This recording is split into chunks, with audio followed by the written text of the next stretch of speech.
देखिए दोस्त, ट्रेन भी लोहरदगा घुस चुकी है। बस अब रुकने वाली है। ये देखिए, तो बने रहिए, आगे और भी दिखाने का प्रयास करते हैं।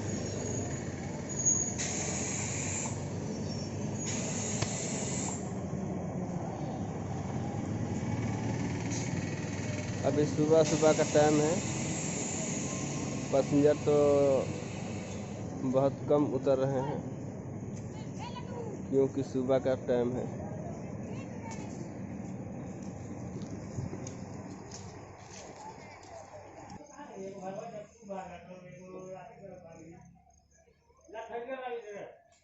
ट्रेन भी यहाँ पर रुका हुआ है एक पहले से,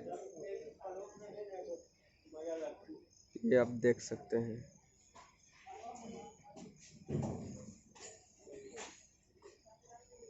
और जो अभी रांची जाएगा वो ये है, ये आप लोग वीडियो में देख सकते हैं।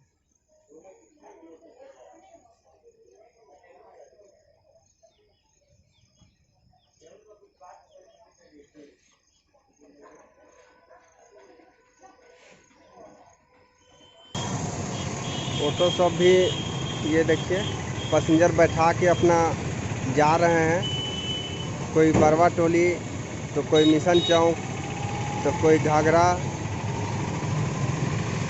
तो कोई न्यू रोड। ये आप देख सकते हैं वीडियो में। वैसे तो बहुत गाड़ी निकल चुकी है।